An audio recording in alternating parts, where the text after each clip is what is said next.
Une hache pour la lune de miel, c'est l'histoire d'un directeur d'une agence de mannequins qui fait dans les mariages.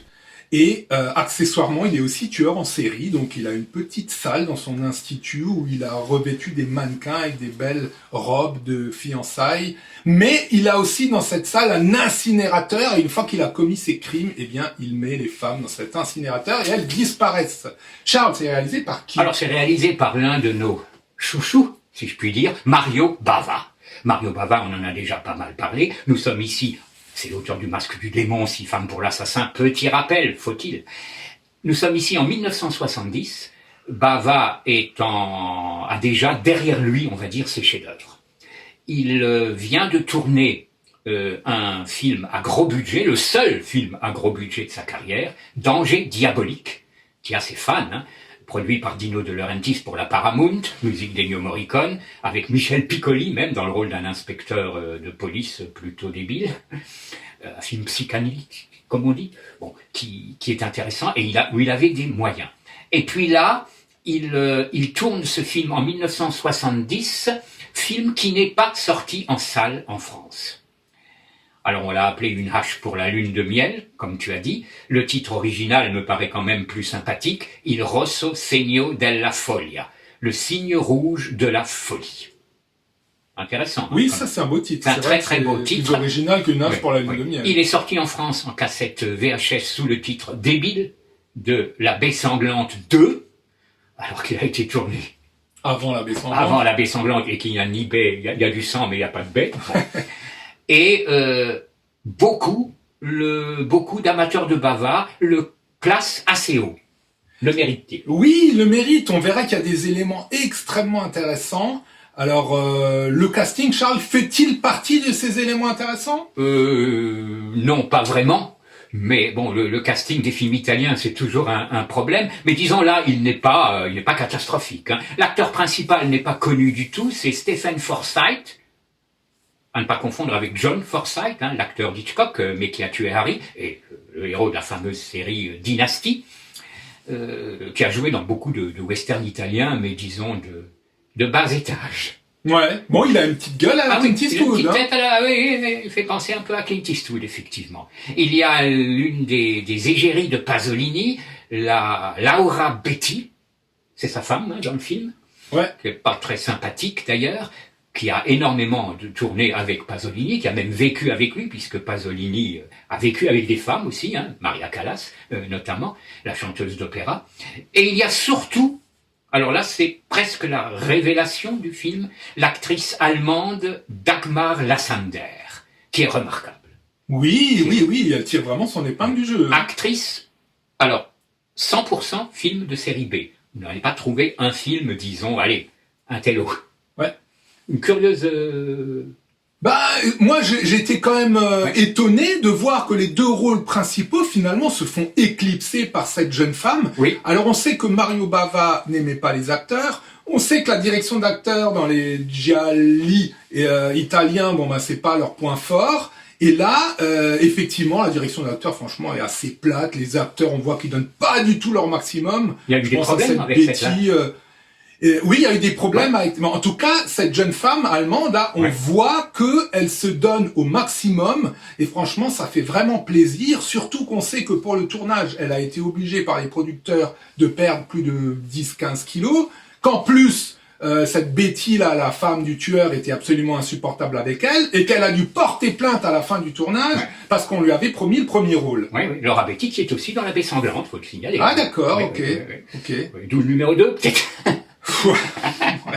Ouais, donc on voit déjà que là, la production, alors cette production, Charles, il faut savoir que c'est pas produit par des Italiens, ni par des Français, qui produisaient à l'époque des fois aussi les gialli. C'est italo-espagnol. C'est les Espagnols. Et là, on sent que les Espagnols, c'est pas qu'on a l'impression de voir un jazz franco, mais on sent que ils étaient un peu avares sur ce coup-là, ce qui fait que ce film n'est pas du tout un film d'ambiance, parce que à aucun moment on ne peut croire à cette espèce d'institut de mannequins là. Je suis désolé, mais ça manque vraiment de pépettes. Donc quand on voit l'acteur principal qui se balade au milieu des mannequins, salut ça va, on n'y croit pas une seconde. On est quand même loin des 6 femmes pour l'assassin. Et oui, surtout qu'il y a exactement, grosso modo, la même histoire dans 6 femmes, et que là, par contre, il y a une production intéressante, donc on peut vraiment comparer, on voit que ça tient pas du tout la route. Donc là, Charles, on part quand même assez mal, vu que ça joue pas très très bien, il y a un manque de pépettes, donc on se dit, mais pourquoi ce film serait-il un haut placé chez les Bava? L'ambiance? Non, l'ambiance, ça marche pas, il y a pas assez de pépettes, c'est pas l'ambiance. C'est pas la musique non plus, hein. La musique, on en reparlera plus tard, mais c'est pas la musique non plus. On pourrait dire peut-être l'histoire. Il y a mieux. Enfin, à mon avis. Alors l'histoire au départ démarre comme un giallo et puis elle va se transformer en histoire assez fantastique. Alors bon, Charles et moi, on est assez intéressés par les films fantastiques, mais là, le manque de budget fait que de toute manière l'histoire on peut pas s'accrocher, on peut pas suivre ni l'enquête, on n'entre pas dedans. On n'entre pas dans l'histoire. Donc c'est pas l'histoire, c'est pas la distribution, c'est pas le jeu des acteurs, c'est pas la production. Donc qu'est-ce qui nous reste? Alors il nous reste, Charles, bien entendu, cette qualité première chez Mario Bava, c'est la photo. Le DVD qu'on a payé vraiment pas cher à l'époque. C'était un coffret en plus. Hein. C'était un coffret qui est vraiment de grande qualité. Absolument, absolument. Oui, c'est un coffret où il y avait Baron Blood également et Lisa et le Diable. Bah oui, donc on vous déconseille le Blu-ray. Apparemment, il est pas délire, quoi. Donc prenez le DVD, il doit valoir 1 euro et de toute façon le film est gratuit sur Internet en anglais. Donc déjà premier point marquant. Très très belle lumière de Mario, avec des très très beaux effets, un film extrêmement créatif. Techniquement très réussi. Donc techniquement, vraiment Mario Bava, c'est Mario Bava, hein, le boss, hein, donc vraiment, déjà pour ça, il mérite d'être vu. Et Charles, moi, ce qui m'a le plus fasciné dans ce film, et j'ai eu une espèce de révélation, c'est qu'on a tous les ingrédients de ce cinéma qui nous fascine, Charles. Oui. À la fois des ingrédients antérieurs et postérieurs. C'est-à-dire que Argento débute pratiquement là. De Palma n'a pas encore réalisé. Hitchcock, oui. Donc on a, et ça c'est peut-être fascinant. Alors, on retrouve dans ce film le moteur. Je me suis toujours demandé, mais pourquoi, Franck, t'es attiré par voir des films où il y a un tueur qui tue des femmes, quoi. Je me suis toujours dit, mais il y a peut-être quelque chose qui fonctionne pas dans ton ciboulot.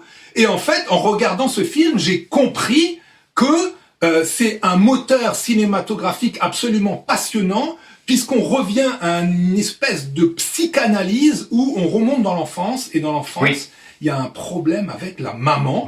Et ce problème qui va se transformer en une boucherie de sang et de sexe, on l'avait déjà chez Hitchcock. Oui, ce sera récurrent chez Argento. Ouais, alors par exemple dans Psychose, on a ce tueur qui se déguise en femme et qui a gardé sa mère, enfin... Absolument. Donc tout ça, c'est un moteur extrêmement puissant, inconsciemment chez le spectateur. I did it! I didn't want her to marry again. I killed her.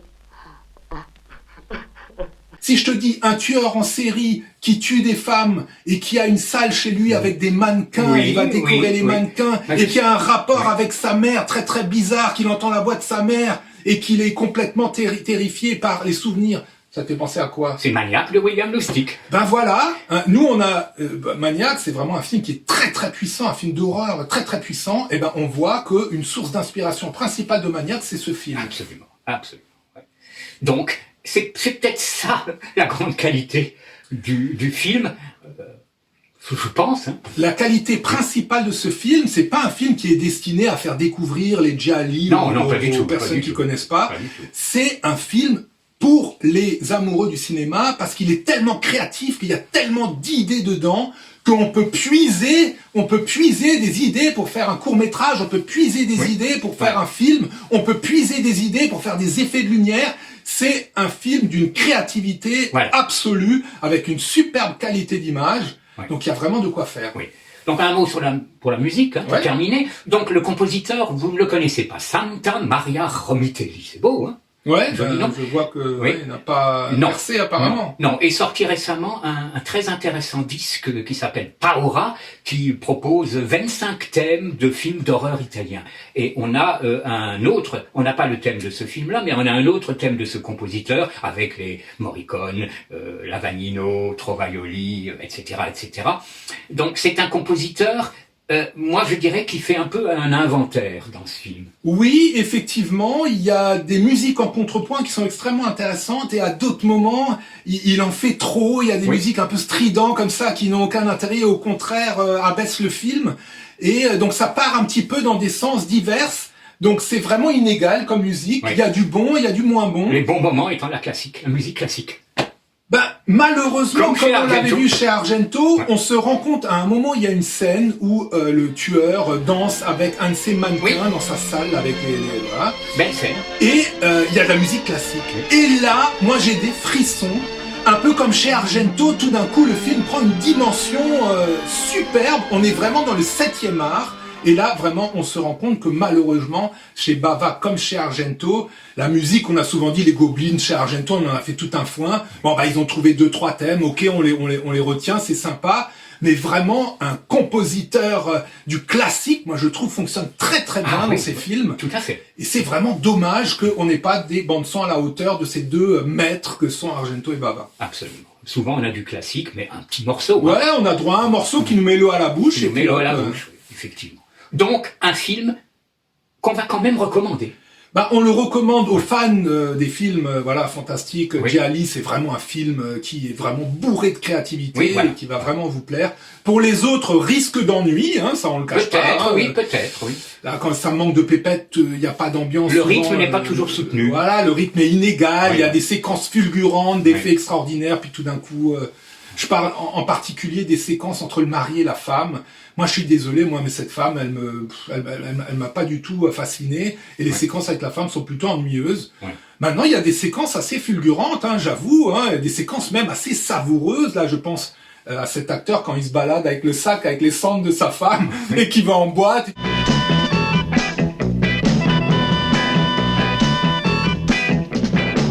Yes, sir. A whiskey, please.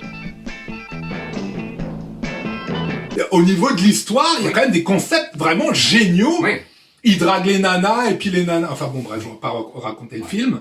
Mais on vous le conseille. Oui, c'est un film qui est peu connu, donc qui mérite d'être vu, et donc en priorité en DVD, puisqu'effectivement, tu dis que le Blu-ray n'est pas bon, je ne le pense pas. J'ai lu sur Amazon que les gens se plaignaient du Blu-ray. Alors là, on vous le dit, si vous arrivez à trouver, nous le DVD, on l'avait payé pour une bouchée de pain. Oui, oui, à c'était un l'époque. coffret, hein, c'était un Et coffret. l'image est excellente, elle vaut largement un Blu-ray moyen. Ouais. Donc foncez. Et vraiment, je vous le répète encore une fois, des fois je le mettais voilà sur le site internet, mais n'oubliez pas que ces films sont gratuits dans de bonne qualité. Hein. Je pense Ouais. à Inferno aussi, à celui-là. Oui, oui. Si vous cherchez un peu sur internet, vous le verrez Ouais. en entier. Bon, en anglais. Hein. Moi, j'avoue que j'ai une préférence toujours à regarder les films en VO, mais j'ai peut-être fait une petite erreur, Charles, parce que j'ai écouté la bande-annonce en français et apparemment la VF est excellente. Elle est bonne, dans ce oui, moi, je l'ai film. vu en français, oui, elle est bonne. Donc si vous Elle est pouvez, regardez-le en Ouais. français, et si vous pouvez pas, vous l'avez toujours Ouais. gratuit sur internet, Ouais. sur YouTube.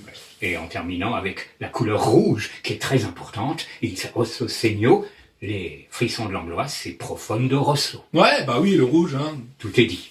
Portez-vous bien, sans H. À bientôt.